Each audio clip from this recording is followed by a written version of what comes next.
Take nothing personally. Not a damn thing. The first time I heard the phrase, take nothing personally, it came from the mouth of the incredibly articulate Carolyn Myss. I was at a point in my healing journey where I needed deeper wisdom, and, in her, I found much of what I needed. This statement, however, was difficult for me to comprehend and swallow in full.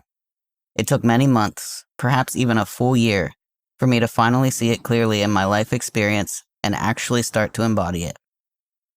The reason this statement is true and useful is actually quite simple.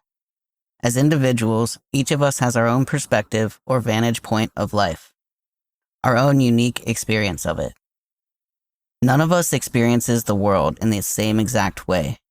Therefore, when we advise another person or attempt to control them in any way, we are only doing so from our own experience and perspective, not theirs. Why does this matter? Life purpose, autonomy, alignment. There are a multitude of ways to answer this question. But the fact is, if none of us experiences life the same way, then none of us should be living precisely the same way either.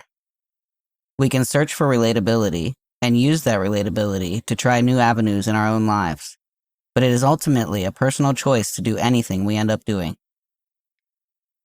Everything anyone does or says is really showing what is inside of them, nothing else.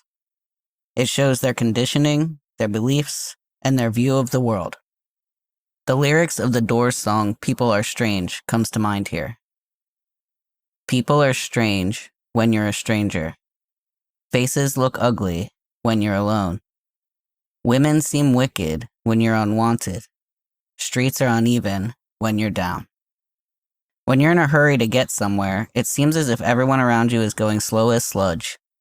When you feel as if your life is out of control, you work harder to control your surroundings. The natural inclination is to look outside and to fix a perceived problem or to place blame on something outside of ourselves. The heart of the matter, however, is entirely within ourselves. The greatest power we all have as members of the human race is the ability to change our perspective, our mindset, our viewpoint, etc. We have the ability to take a step back and become an observer before we make any decisions whatsoever. The slow driver's aspect is something I contend with at times, and not even entirely because I'm in a hurry to get somewhere. Rather, I am at a higher rate of speed that I had deemed my own flow state. Regardless of whether or not that is my flow state speed, it makes little to no difference. There are still drivers who go below the speed limit damn near every time I leave the house.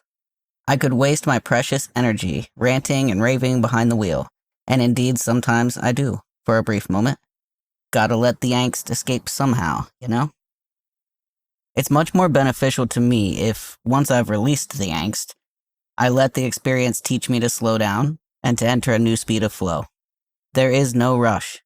Rushing is forcing. Forcing or controlling anything outside of oneself to any extreme is futile. The only thing we have full control of is ourselves, though some may argue against this. Rules, regulations, and laws. It is true there are certain rules, regulations, and laws which we are expected or obligated to abide by in this world. However, the only laws of obligation are universal, natural laws which we have no means of overcoming, at least not at this time. Gravity, for example, binds us, unless of course we build planes and rockets, planting ourselves inside and letting them help us escape the law for a brief time. But even that is limited by the amount of fuel the craft is able to carry. We can skirt around the laws, but we cannot escape them. The rules, regulations, and laws of man are quite a bit different. Looking back at the laws of ancient cultures, one would feel repulsed, horrified, and even find things a bit laughable. At that time, however, these were the norm to those societies or communities of people. The only reason we have use for rules and regulations is to maintain order amongst a group of people, because we all have individual experiences and want things to work differently in any given situation. I don't personally understand the need for the majority of man-made laws and regulations, but it's because I aim to harm no one else when using my free will. The rules and regulations are in place because of people who cause harm to others when utilizing their ability to choose their own behaviors. Those behaviors typically involve controlling the lives of others, something I don't concern myself with much these days. I am much more focused on controlling myself and my life experience. In an ideal world, everyone would work in this way, but that is simply not the case here. I would also like to note that there is a difference between intentional harm and unintentional harm. Just because I don't aim to harm anyone else doesn't mean I never do. I couldn't possibly know that, because the harm in some cases is entirely internal. It's a perspective of the individual. We can do our best to act solely from love, but another may have experienced similar acts that harmed them previously. Therefore, they may see the act of love as harm done to them again, even if it was not our intention. Multiple truths. Another great teaching I originally gained from Carolyn was that there are always multiple truths existing at once. This too can be difficult to swallow, unless of course we've looked at everything outlined above. I speak my truth regularly, but my truth is not the only truth.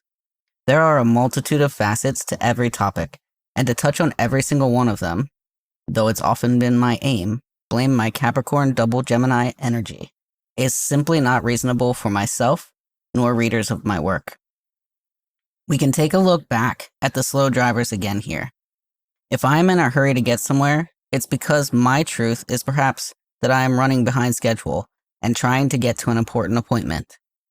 The people driving under the speed limit might not be elderly, as we so often look for in these scenarios, but perhaps are having a rough day, are exhausted, or whatever else the case may be. That is their truth, and my truth is mine. We are coexisting with our differing truths. I think all too often, we are quick to envelop ourselves deeply inside our own truth, ignoring the possible truth of others around us. This ultimately leads to misunderstandings, arguments, and sometimes even physical altercations and real harm. If we could, instead, accept that no one's truth is more true than anyone else's, maybe we could relax and enjoy the ride. Much love.